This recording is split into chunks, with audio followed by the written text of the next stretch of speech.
I swear to God, I didn't do this. Jussie Smollett heads to Empire set after posting $100,000 bail.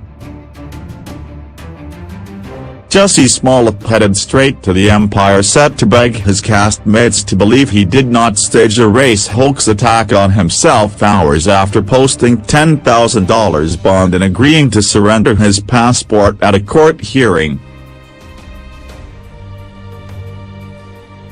Smollett, who was earlier supported by his family, is said to have told everyone on the set, "I'm sorry I've put you all through this and not answered any calls. I wanted to say I'm sorry and, you know me, I would never do this to any of you, you are my family. I swear to God, I did not do this." The actor, scheduled to film scenes for the show Thursday, keep cast and crew waiting for at least 30 minutes, TMZ reports. Sources say it was obvious Smollett had been crying, so producers then told him come back later.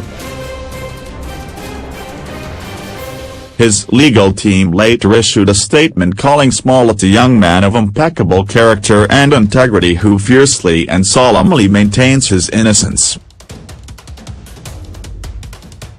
They said, "Today we witnessed an organized law enforcement spectacle that has no place in the American legal system.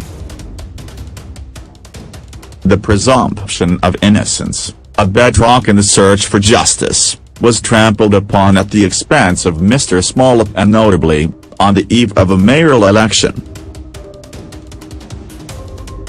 Mr. Smollett is a young man of impeccable character and integrity who fiercely and solemnly maintains his innocence and feels betrayed by a system that apparently wants to skip due process and proceed directly to sentencing." 20th Century Fox have not yet decided whether to suspend or fire Smollett, who plays Jamal Lyon, the son of music mogul Lucius Lyon. The studio is said to be considering its options in light of his arrest. Hours earlier they had said they stood by the consummate professional and furiously denied claims he is being written out of the show, which is in its 5th season and returns to the air March 13th. Prosecutors had earlier shared more details of his relationship with the two Nigerian brothers he allegedly paid to stage an attack on him in the hope that it would boost his profile. The actor was hurried out of the Cook County Jail shortly before 5 p.m. on Thursday and said nothing as he fought his way through photographers to get into a waiting car. He was flanked by bodyguards and driven away immediately. 3 of the actor's 5 famous siblings, Jazz, Jacqui and Jake, were pictured arriving at the Cook County Criminal Court before his bond hearing wearing sunglasses. They were later joined by their brother Jojo, but their other sister Journey and mother Janet were not seen. They left the court before Smollett once the hearing was over, fighting their way through a scrum of photographers to get into a waiting van parked outside without answering any questions. Smollett's bail was set at $100,000, the amount he gets paid for one episode of Empire. He paid 10% of it to win back his freedom and will return to court on March 14 to face a felony charge of filing a false police report. After the hearing, prosecutors gave a detailed description of how he allegedly put the hoax together. Police say he knew Abel Osundaro, one of the brothers, because he bought designer drugs from him. In text messages that predate the hoax attack, he asked Abel for Molly, the street name for ecstasy, multiple times. The pair are believed to have met when Abel was a stand-in on Empire. On January 25, he convinced Abel and his brother Ola to simulate an attack on him, giving them specific instructions about which words to use and how to rough him up but not hurt him too severely, according to police. His alleged motive was that he did not get enough attention over a letter he is said to have sent himself a week earlier. He knew they were going to Nigeria days later and asked them if he could trust them, saying in his initial text message to Abel, "Might need your help on the low. You around to meet up and talk face to face?" Smollett took them to the location where he wanted the attack to happen outside his apartment, according to prosecutors, and even pointed to a surveillance camera he believed would capture it. The claims came after a blistering press conference during which furious police bosses alleged that he mailed himself a threatening letter then staged a hoax attack because he was unhappy with his $1. After his bail hearing, the state's attorney gave a press conference where she described in painstaking detail how the hoax came together. On January 25, he texted Abel asking him when he was planning to go to Nigeria, a trip that had been rearranged. They were familiar with one another because Abel had once filled in as a character on Empire who was a love interest of Smollett's character, Jamal Lyon. Replied that he and his brother were leaving on January 29, to which Smollett replied, "Might need your help on the low. You around to meet up and talk face to face?" That afternoon, they met up at the Science Space Studio and Smollett drove Abel home. During the car ride, he told him about his displeasure over 20th Century Fox's reaction to the letter he allegedly sent himself days earlier. He said he wanted to stage an attack and suggested that Ola, Abel's younger brother, get involved. Once they got to the brothers' home, they summoned Ola outside and Smollett asked the pair if he could trust them. Smollett then allegedly laid out what he wanted them to do and gave them a $100 bill to buy ski masks, a red hat, gloves, rope and bleach to use. Stated that he wanted the brothers to catch his attention by calling him an Empire, FT Empire NR. He detailed that he wanted Abel to attack him but not to hurt him too badly and give him a chance to fight back. He also included that he wanted Ola to place a rope around his neck, pour gasoline on him and yell, "This is MAGA country and make America great again," a proffer that was released by the state's attorney's office said.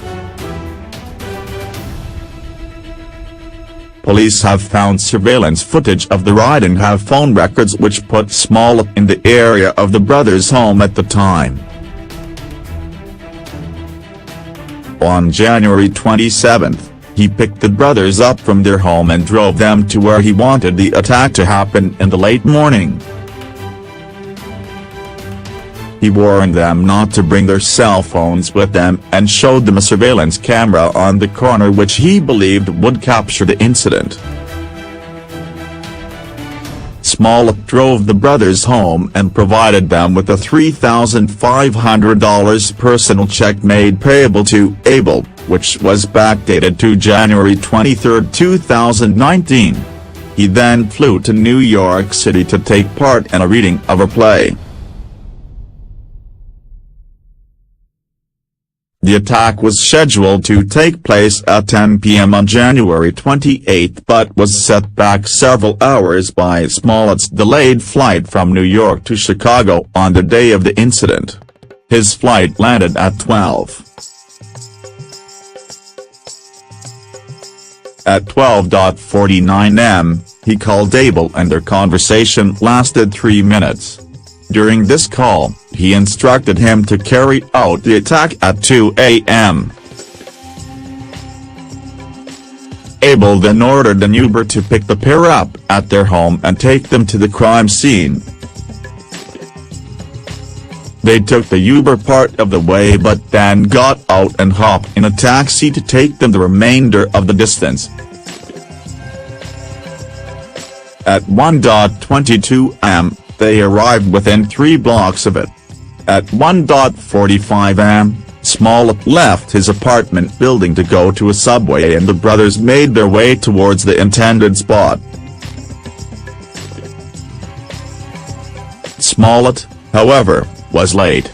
They did not cross paths until 2:04 am, which is when they carried out the attack. At the exact moment it was occurring, an NBC News employee was getting out of her car nearby.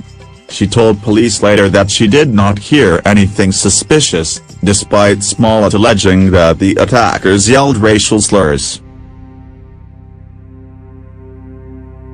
The attack only lasted 45 seconds and was just outside the view of the desired nearby camera that Smollett had pointed out to the brothers approximately 15 hours earlier. The brothers then ran away on foot, heading southbound towards the Chicago River. They then got in a taxi at the Hyatt Regency Hotel. 15 minutes later, they got out of the cab a few blocks from their house. 2 minutes later, at 2:27 am, Smollett's manager reported it to police and police arrived at Smollett's apartment at 2:42 am, 12 minutes later.